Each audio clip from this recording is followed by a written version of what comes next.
Operation Sindoor విజయవంతం కావడంతో విశాఖలో యువత ఆనందం వ్యక్తం చేసింది.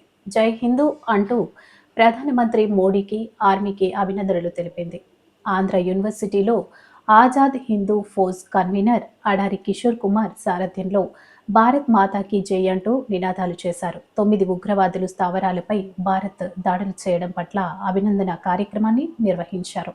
విద్యార్థులు, వివిధ సంఘాల ప్రతినిధులు పాల్గొన్నారు.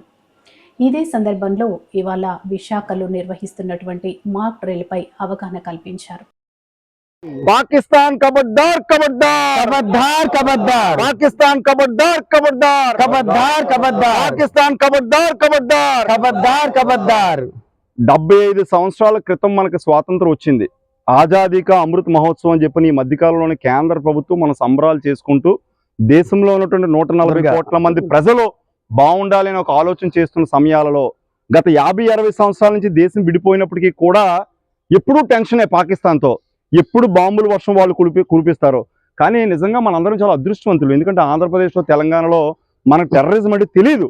కానీ జమ్మూ కాశ్మీర్లో చిన్న పిల్లల దగ్గర నుంచి ముసలి వాళ్ళ వరకు కూడా పొద్దున్న లేచి సాయంత్రం మనం పడుకొని పొద్దున్న లేస్తామా లేదా అనేటువంటి డౌట్స్ వాళ్ళకి ఎక్స్ప్రెస్ అవుతాయి. అంత డేంజర్లో ఉన్నారు.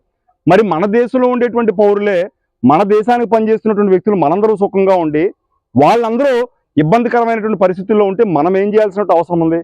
ఖచ్చితంగా ఈ భారతదేశానికి ప్రతి సంవత్సరం సుమారు 7,50,000 కోట్ల రూపాయలు కేవలం డిఫెన్స్కి మాత్రమే ఖర్చు చేస్తున్నటువంటి సమయాలలో పాకిస్తాన్ అనేది 50 సంవత్సరాల్లో ఎన్ని అకృత్యాలు చేస్తుందో స్వయంగా అమెరికా ఒప్పుకుంది. ఒసామా బిన్ లాడెన్ కోసం మనందరం విన్నాం కదా. ఎక్కడ చంపేశారు ఆయన్ని? పాకిస్తాన్లో చంపారు. అంటే పాకిస్తాన్ టెర్రరిస్ట్ దేశం అని చెప్పిన ప్రపంచం అంతా కూడా అనుకుంటూ ఉంది. కాబట్టి ప్రస్తుతం మేమైతే ఏమనుకుంటున్నాం అంటే, ఇంతకుముందే వెంకట గారు చెప్పారు, రాముడిలాగే ఉందాము, యుద్ధం చేసినప్పుడు ఖచ్చితంగా విన్ అవుదాం. కానీ పాకిస్తాన్ అనేది ఈ భూమండలం మీద ఉండకుండా ఉంటే ఈ దేశానికి, ప్రపంచానికి శాంతి జరుగుతుంది. ఏమంటారు? అవునా కదా? సో పాకిస్తాన్ అనేది ఈ భూమి మీద ఉండకుండా ఉండేటువంటి ప్రయత్నాలు ప్రస్తుతం జరుగుతున్నాయి. కనుక మనందరం కూడా చాలా అప్రమత్తంగా ఉండాలి. నిన్నే మనకి ఒక గవర్నమెంట్ ఆఫ్ ఇండియా నుంచి యూట్యూబ్లో ఒక విజిల్ సౌండ్, ఎప్పుడైనా మనకి ఇమ్మీడియట్గా సైరన్ సౌండ్ కనుక వస్తే పిల్లలు కానీ పెద్దలు కానీ ఏం చేయాలంటే ఇమ్మీడియట్గా లైట్స్ ఆపేయాలంట. ఈవెన్ మొబైల్ ఫోన్ లైటింగ్ కూడా ఆపేయాలి. సైరన్స్ వచ్చిందంటే ఫస్ట్ మనం చేయాల్సిన పని ఏంటి? శత్రువుకి మనం చీకట్లో ఉండేటువంటి విషయం తెలియాలి. కాబట్టి ఆ సైరన్ వచ్చిన వెంటనే మొట్టమొదటి చేయాల్సినటువంటి పని ఏంటంటే ఫోన్స్ కానివ్వండి, లోపల చిన్న చిన్న 0 వాట్ బల్బులు కానివ్వండి, గేజర్స్ దగ్గర ఉన్నటువంటి లైట్స్ కానివ్వండి, పూర్తి స్థాయిలో ఆపేసి మనం అలర్ట్గా ఉండాలి.